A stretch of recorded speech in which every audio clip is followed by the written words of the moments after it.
Hello and welcome to SoSouth. I am Prija Arvind. Today we are here to discuss the BJP's candidacy list or BJP's list of Lok Sabha candidates, where it has announced 12 out of the 20 Lok Sabha seats in Kerala.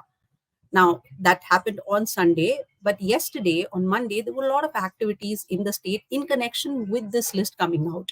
Rajiv Chandrasekhar, who is the Lok Sabha candidate from Thiruvananthapuram, and he has been pitted against Congress MP Shashi Tharoor, which we are hoping will again be nominated, who will be nominated again from the Thiruvananthapuram constituency. Rajiv Chandrasekhar was welcomed with a big pomp and show. There was a road show happening over there.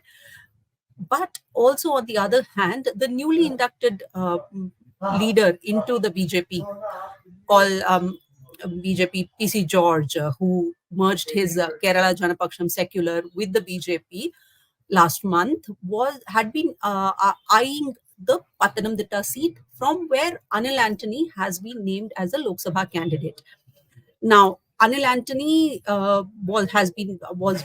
had thanked everybody, but let's hear what PC George had to say about Anil Antony's candidature when it was announced. കേരളത്തിൽ എല്ലാവരും വേറെ പത്തനംതിട്ട അതിനാണ്ടി അറിയുന്നുമില്ല ഒന്ന് പരിചയപ്പെടുത്തി എടുക്കണം എന്നുള്ളതാണ്. അത് ഓട്ടം കൂടുതൽ സ്ഥാനാർത്ഥിയായിട്ട് ഞാൻ ഓടുന്നതിനേക്കാൾ കൂടുതൽ ഓടിയാലേ അതിനാണ്ടി മനുഷ്യനെ പരിചയപ്പെടുത്താൻ കഴിയും. അങ്ങനെ ഒരു ദുഃഖം അത്ര എന്നാലും നമുക്കൊരു ശ്രമം നടത്താം. What George was saying was that Anil Antony is not familiar with the constituency, and to quote him, he said that we should make him familiar here. That's a little bit of an extra work that needs to be done to make him familiar with the Pathanamthitta constituency than actually campaigning, and that's making him sad about it. And any which ways, they will give it a try. Now, George might have been a bit bitter about being ignored from the Pathanamthitta constituency, where he had been eyeing a seat. But there is a line of argument that perhaps Antony might actually have been a better choice in the Ernakulam constituency. Now, to discuss this, whether BJP made a little bit of a miscalculation by naming Antony, we are joined by Shibi, who is our India Today correspondent from Thiruvananthapuram. Shibi, welcome. Hi, Prija. Thank you. So, as we were discussing, as we were saying, do you think that Anil Antony might not have been a good choice for the Pathanamthitta constituency? Well, I think Pathanamthitta constituency is a constituency where BJP as a party is very strong. So, definitely, Anil Antony is not a very familiar face for the people of Pathanamthitta. So, they did have better options. Definitely, they did have better options like Kummaram Rajashekharan or even Shobha Surendran. All of these were a better choices in comparison to Anil Antony for the Pathanamthitta constituency.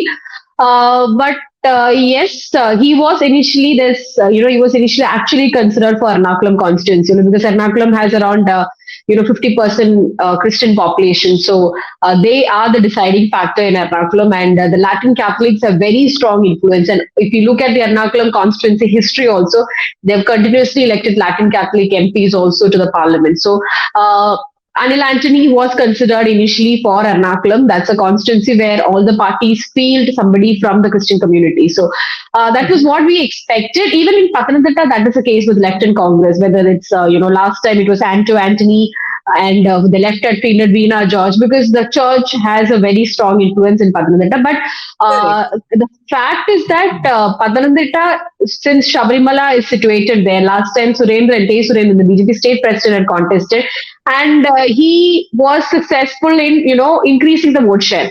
So that's a seat that can be targeted by BJP in the coming 10 or 15 years, like in the top 3 or 4 priority list. So in that case, I feel Anil Antony is not very familiar. So I think, definitely they had better choices than Anil Antony for Pathanamthitta. There's no doubt about it. So, Shibi, you mentioned Shobha George. Now, Shobha George, Shobha Surendran. Shobha George is one of the 3 women who have been nominated from BJP. She's a senior leader, but she will be contesting from Alapura. While it is a well-deserved nomination for her, considering she has been an active face in the state, with she being a state president for Mahila Morcha and also a member of the party's core committee, and then going on to be the state general secretary. She has been quite pivotal in increasing the party's vote share in the state. But and now also she came in second during the 2016 assembly elections. Yet Right. something is amiss here that she is being fielded from Alapura. Now, what is Hmm. your opinion on that? Well, I think, like you said, Shobha Surendran is a very, very capable leader. When we look at the BJP leaders in Kerala, she's very capable because wherever she has been fielded in Attingal, she has been fielded in Palakkad, she has been fielded in Pathanamthitta. So she has contested in various constituencies, and wherever it was, she was successful in increasing the vote share. So True. her name was actually considered in many other constituencies, like in Wayanad, in Kozhikode, Palakkad. All of these were constituencies where her name was considered very strongly. But her candidature in Alapura initially, came as a surprise for all of us also because we did not expect her to be fielded. Her name was not really heard in Alapura.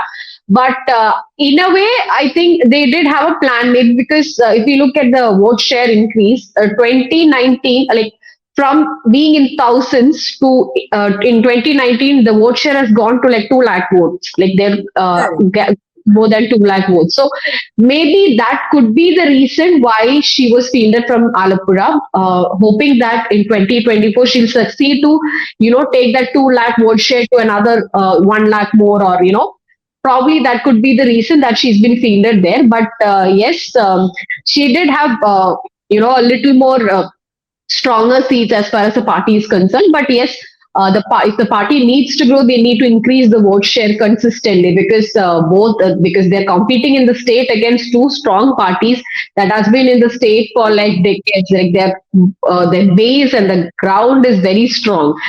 Especially with the CPIM, their organizational structure is very strong that goes to the booth level. Which is similar to what it is for the BJP at the national level or in the North Indian Yes. states. It's exactly like that. CPM's functions just like that. Like the organization structure is very strong. So they're competing against these two parties. So naturally, their aim in many of the seats constituencies would be to increase the vote share. And probably that's why, because in 2019 there was a major jump in Alapura in terms of vote share. So that could possibly be the reason that she's been feeling. Of course, Alapura in 2021 witnessed a major, a major incident where a BJP worker was hacked to death as a retaliation of a PFI worker being killed. So it was a revenge murder. So that had created a controversy there. So probably she's somebody, Shobha Surendran, somebody is very, her speeches are very in something that attracts the masses. Even when there's a BJP event happening, her speeches are something that the workers also look forward to, and like you see a lot of cheer for the way she speaks and her speeches and everything. So probably that's why her task is probably to increase the vote share for the party in Alapura constituency. When you talk about vote share now, and especially now that Prime Minister Narendra Modi has been saying that this is bar char so par. Now, more than increasing the vote share, shouldn't the party high command actually be looking at winning a seat instead of just increasing their vote share? And having said that, why shouldn't have no? They should have been more aware of the ground reality and then perhaps fielded the candidates accordingly. Even though when we were discussing the other day, we you except for these two surprises, there weren't many. Every other name was more or less expected, yet they have fielded two fairly not so well known names in terms of the two other women candidates who have been named from one is Nivedita from Ponnani and also Ashwini from Kasargod. And Yeah. Nivedita is in fact is contesting from a place which is primarily a Muslim hold.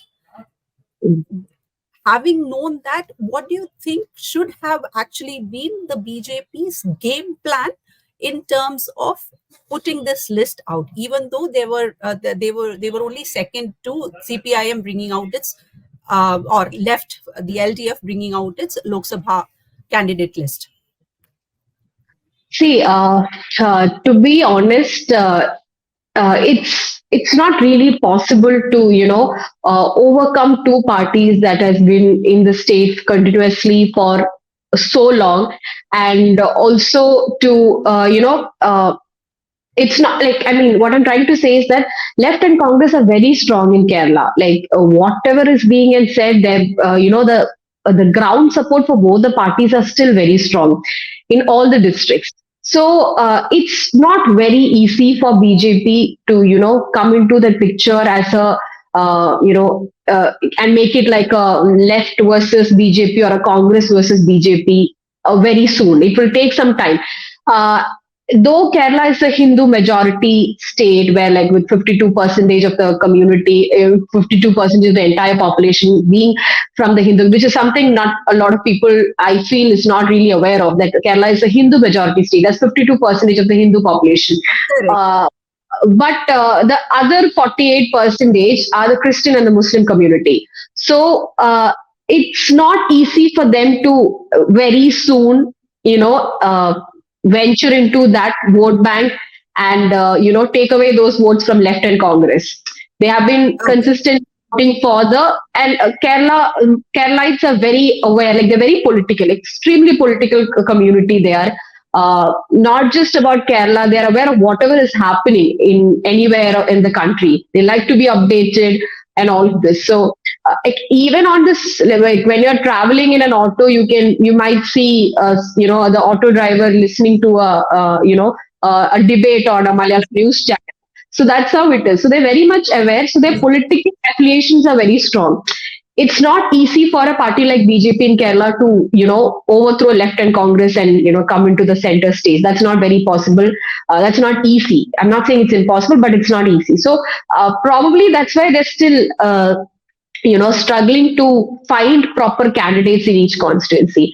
There are a lot of challenges when you're fielding a candidate in Kerala, the main being the demographic factor. And they do not have that many leaders, that many faces in the state to cater to the needs of each constituency. That is why they're always going. That is why, they're probably resorting to people who are not very familiar. I mean, that's like they're not left with another option kind of scenario. And one of the reason, see, I'm not saying that the left, the BJP do not have a lot of supporters. They do have a lot of supporters in the state. Yes. There's a good amount of people in Kerala who look forward to Prime Minister Narendra Modi. But when it Correct. comes to politics, the state leadership is not something that even the BJP supporters are not very, consider very strong or consider as a group that can take on the left's and the Congress's leadership structure. So that way, it's very difficult. That is probably the reason why they are focusing like constituency. It's a long process actually for them. So constituency wise, now if you see, they have like three constituencies where they have been very successful in increasing the vote share. That's Thiruvananthapuram, now Attingal, Thrissur. I would not say the party has been successful. It's Suresh Gopi, the individual. So I won't really include it in the constituencies where BJP is strong. It's Suresh Gopi's vote share that is coming into the picture more than the party. He has an edge. So that way. But otherwise, so they're just focusing on certain constituencies where they can succeed. Now, Pathanamthitta actually in the local body polls, if we see, BJP has been making very good progress. The local body polls, there are certain pockets where BJP is very strong. In Thiruvananthapuram also that's the case. There are certain areas where the BJP is very, very strong. You know that there are around 20 houses, around 15 houses vote for BJP.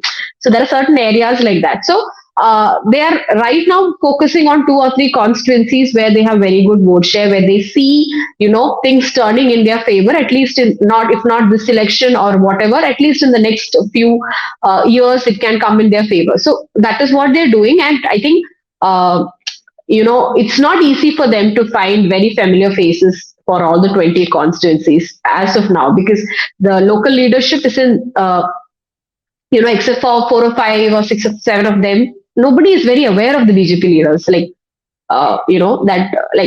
That's not the case with left and Congress.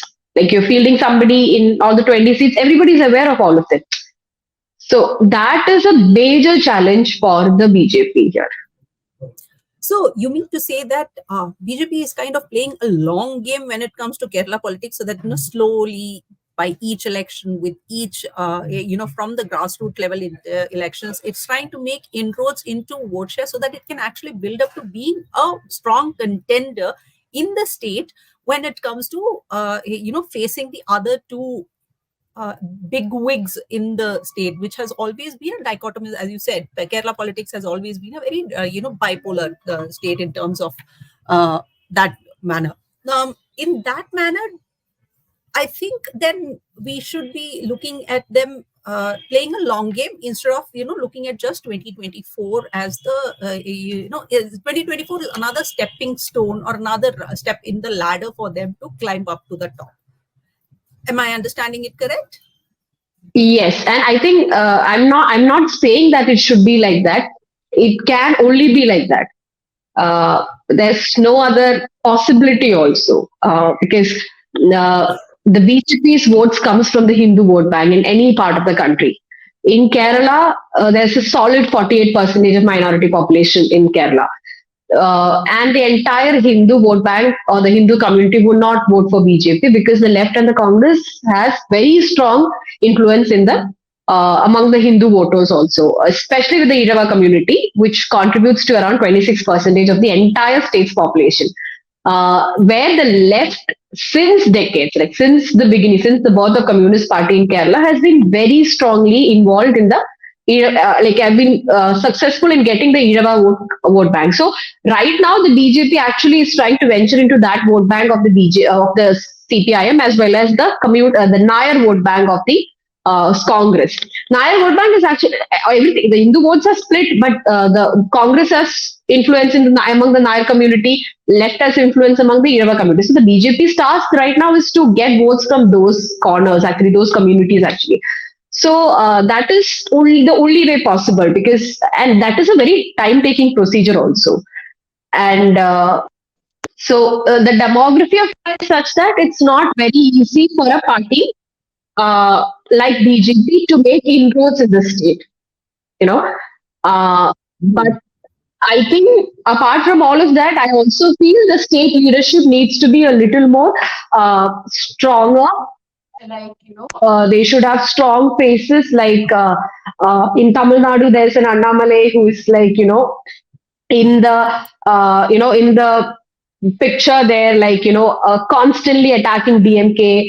At least I don't know about the ground situation in Tamil Nadu, but there is a perception at least created that Annamalai will increase the vote share for BJP, or will make things. Imagine Tamil Nadu is a state with around 90% of Hindu population. So still, it's not been possible. So that's Tamil Nadu, Kerala. It all has a different way of Dravidian politics and all of this. So and also they have been looking into it. They have been very involved in state and in the state versus national level politics. They're actually much aware of it, which is exactly why they have always been, even if it is especially in Kerala, even if it is, let's say, left in the, that's what happened in the 2019 elections also. Even though left was in power in the state, they voted the Congress leaders to the national level. And so having said all of that, now I think then maybe we should be looking forward to the elections when it happens. That's when we will get to know how much of the BJP's gamble, or for so to speak, that their idea or their strategy to carve out votes from Hindus for the Irava community from the CPM and the Nair community from the Congress. That's where we will have to wait and watch that if that particular gamble, that particular strategy has worked out, even if even maybe their calculation, what we think as miscalculation, is probably a long game. So I think we should look forward to a very good three-way competition, at least in 3 constituencies of Kerala. I was saying that that is the way out. Or just like how it happened in Thrissur, you should have individuals, performance, individuals, aura, and everything that should get you votes also. So these are the ways. And yes, we will definitely see what it happens in all the 3. Especially in Thiruvananthapuram will be noticed a lot, because not just because of Rajiv Chandrasekhar contesting. Last time they finished second, so this time how they perform will be a major factor that we'll have to watch out for. Okay, thank you so much for joining with me, Shibi, to discuss what is Kerala's stance as of now when it comes to Lok Sabha elections. I will see you again soon for a next similar discussion again on Kerala politics. Yes, definitely. Thank you so much.